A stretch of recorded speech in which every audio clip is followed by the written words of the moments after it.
dubartii tiyatu narraa gammachuu jirti maal ta'u jirti yeroo hunda ilmi dhiiraa ittiin dubbatu garuu ni yaada naafi narraa gammachuu jirti moo gammachuu tin jirtu atu hin beeytu siif galee kanaafuu laal waan san dubartii sun hatta sirraa yoo gammaduu baattis ni fakkeessiti gammachuu baattus argite as maslaa manoorti chilaallechi fakkeessitee jiraachuu ni dandeetti akka waan nama baqa normaal nama osoo gammachiisinu akka nama gammadee taate waan san keessa turuu ni dandeetti. Walitti fiduun qabdan kaalaa isin amma rakkoon keessanaa sii bar fakkeenyaaf amma namni kun amma fakkeenyaaf jiraachaa jiraa jennu namni kun anis of gammachiisuudhaaf olii gabbiiga miti dhaqila dhaggeeffadhu anis of gammachiisuudhaaf olii gabbiiga.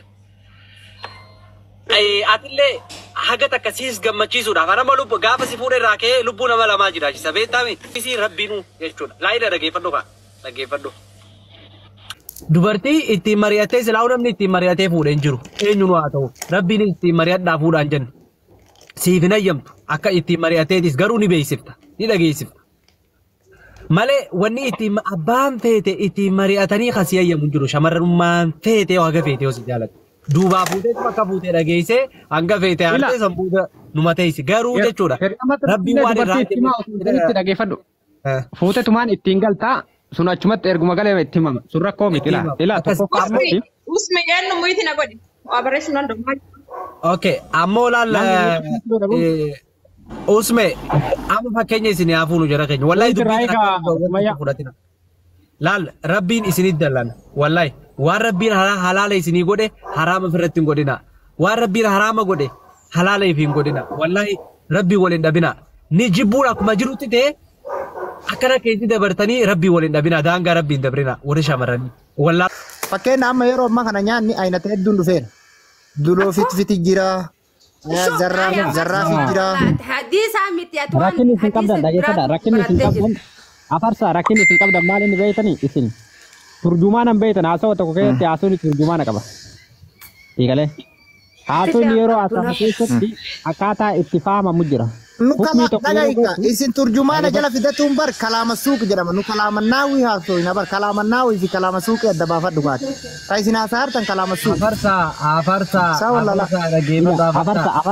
waa takka sii godha afarsaa waa takka sii gaafadha mee afartuu waa takka sii gaafadha. Afarsaa maa qaqqabda sana malam khayr inshallah. Nama karaa sirrii deebisuudhaaf yoo dandeesse waan dhugaa irratti wal deeggarraa waan dhageeffadhu ila waa tokko irratti nimna keessurraa wal jalaa kaan malee dhugarraa wal jalaan kaan jedhan eegale kana kalaam rijal waahid kalaam islaam waahid mootummaa shuumameetiniin ar'arraa jalqabee اوكي هاقوم لك برج مرة تاون دام اصبر شوي دقيقة dhugarraa wal bartii marraa wal ila waa tokko jira kadir waa tokko jira mammaakshi tokko illee baal jedha beektaa mammaakshi arabaa tokko kalaam rijal waahid kalaam islaam waahid jedhan kalaama dhiiratii fi kalaam islaama takka eegale masha Allah hadiisa nuti karaa hadiisa nabii irratti deemne karaa hadiisa nabii irratti deemne sallallahu alaihi wasallam karaa nabiin kenna nu baase shari'aan nu eeyyame intala shamara afurfuudhu guyyaa keessa nuti hin baafanne waan shari'aan rabbii eeyyame haqa shamaraa san guunnee fi yoo ka gartee fuunu taate suni gartee rabbi birattis nama birattis fudhatama guddaa qaba jaalatumtii guddaa qaba rabbillee shari'aa haga afuriitiif dandeetti ati fuutu taananii iddoo tokko dhagaye tokkoffaa irratti amma wanni itti jettillee dhugaa godhuu fi haqa takkitti siif himammoo waan tokko salaanummaanu agartee salaatuma rabbii kana iyyuu sila waajibaamin yeroo nyaanni dhufetti nyaadhu ka'ii salaatii jedha hadiis dhugaa yoo dubbanne akkuma sanii naafii nama tawfiitii fuurraan quufne eegalee hadiisa yoo amante jechuudha hadiisni tokko nyaadhu ka'ii salaatii jedha salaatuma rabbii kana yoo nyaanni si bira jiraate mucatti talaatuma tilaawa afarsaa wanni quufan addunyaa irra jirtu ila addunyaa irratti dhageeffadhu rabbiin maal jedhe beektaa dhageeffadhu abeeduma namatti kennu kana duniyaan sagalii maaliif fudhan hin guuttu jedha oromoon wanni guutamu hin jiru addunyaa kana gubbarratti atis qammasi isinis haa qammastu yes exactly osoo addunyaa kana irratti wanni guutamu jiraate dhageeffadhu qabeenyumatu fuulii ta'a Hadiisa kanarra osoo haadha faaxee waamtanii bakka kana hunda qaraatee jirti sila isinii heetti isinuu bakka isinii dhibetti. Aan amma gaalaan hadiisa kana hundarra osoo Sumeeyyaan hayaamtani. Sumeeyyaan qaraatee jirti. Ana amma haadha faaxeetu garee bakka kana haadha faaxee Aan amma osoo Sumeeyyaan naa galchitani. Mucayyoo Dubaay jirti san. Sumayyaan isinii galchina tokkoffaa dhageeffatu. Sumee waan kana heeku. Hadiisa kadir kafitee Sumayyaa itti taphate hadiisni isaanii tokko. Imbeka. Waalaikumsalam warahmatullahi wabarakatuh. Jari lagi takarra karani. Welcome. Hadis takarra karani Sumayya hadirin ta'an. خلال كتاب قرين كتابك إنتي خزران لك واتك دا كدير واتك كي موفي بربادا حديث ني عرفات حديث صحيح متي حديث عرفات من دينا صحيح قدتا حديث ضعيفة والله حديث عرفات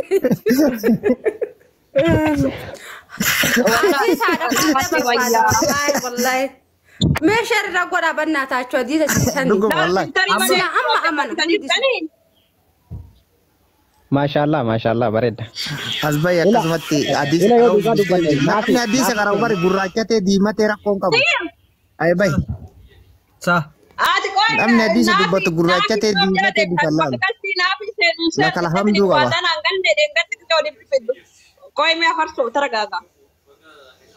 ما شاء الله لا إله إلا الله محمد إلا واتوكو سمي واتوكو سيغافنا أتلي انت لشمراتك مي فكينيا غافي شمران يسنا توكو فاي رتي ديري توكو انت لشمراتك أتي أبولي ينتيتي انت لشمرا غوتون تمر الدنيا رجلت مي أتما فكينيا وفي كيتي نياتي أكا أبولي تنتي سيبراتي كوك أبولتو هين أيامتا وسوسين بيلو إتيا جيتشيف كاتي بورت نياتي رفتا No, naya, mau kasih kau kamu naya. Akan, kurang akan.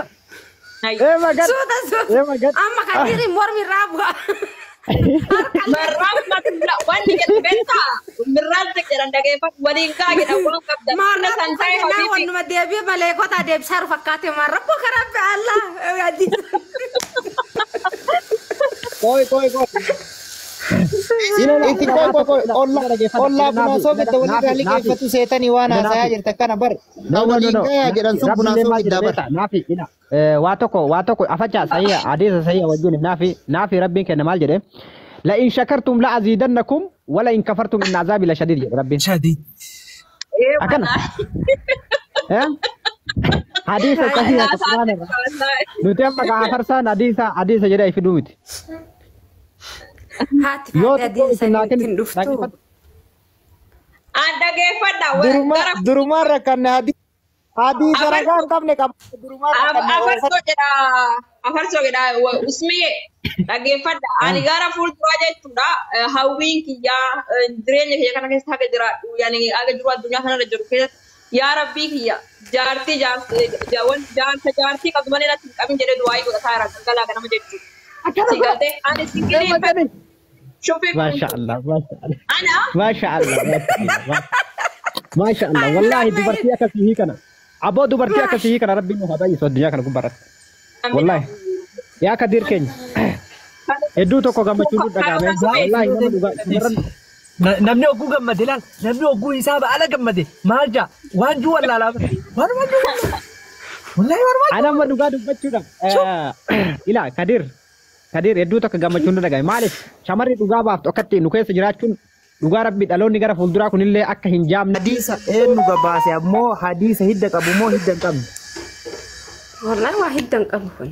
إلا واتوكو سلاني واتوكو سيغافة مينا في أنينا مسانو إسين جبتان كوني يو إسين فايد دمالي مال إسين ميتي جدا برا ميتوكو فاي رتي مسانو جتشون akka nama obboleettiitti akka nama ilmoo keetiitti akka nama haadha keetiitti si fayyaddi dhugaa dubbachuudhaaf egalee miidhaa isii takkarraa waa takka arguu hin dandeettu masaanuu bakka kana namiitti yoo jettan Rabbumatu ganama masaanuu tana la Rabbumatu argitee ganama eeguu masaanuun dhufte tanaan jibbi akkasi keessa dhufuun hin beekta isii san keessa sin jira si keessa sin jira lachuu waliin fedhan tasi duraallee ta isin feetu tasi duubaa dhuftellee hin feetu.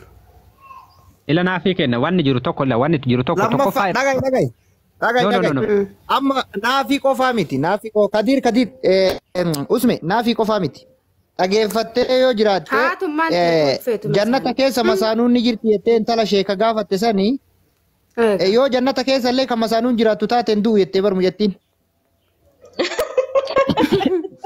Ila ujoolleen fakkeenyaaf gara maletti fahamantu jira. Ila waa tokko dhageeffadhu. Rabbiin keenya tokkoffaa irratti masaanuun kun osoo waan nama miitu ta'e waan bultii namaa jeetu ta'e Rabbiin shari'aan hin eeyyamu. Shari'aan keenya shari'aan Islaamaa qulqulluun keenya kuni waan nama miidhu waan dubartii kanarratti miidhaa geessu osoo ta'e masaanuu kanan eeyyamu shari'aan afuriin godhu.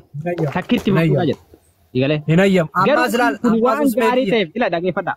Waa tokko waan gaarii Rabbiin beekeetiniin uume. Tokkoffaa akka masaanuun kun faayidaa qabdu. Beekeetiniin akka ilmaa intalli shamaraa takka addunyaa kanarratti baay'inaan paarsantii harka irra caalu yoo dhugaa dubbanne dachaa dhiira lamaa ta'uudhaaf deemte amma Itoophiyaa keessatti fa'aa keessatti. Kanaafuu warri koomantii kun an heerumee ofirraa falmadha isi osoo heerumin daawwan masaanuun fedhu masaanuu maa jetta. Ila amma kunis rakkoon ila laal usmee kiyya waan takka beekuu qabnu wallahi rabbiin waa malee miti kan gartee akka namni wanti fuudhu godhe tokkoffaa irratti ila dhageeffadha. Namni kee akka nama masaanuun fuudhu yoo gartee waa hunda nuti amma afaanii nu haa jennuuf malee dhugaa dubbachuuf nama tokko waliin jiraachuun amma ganaa waa hedduun nu hafe jechuudha. Waa hunda keenya sirreeffannee takka waliin jiraachuuf.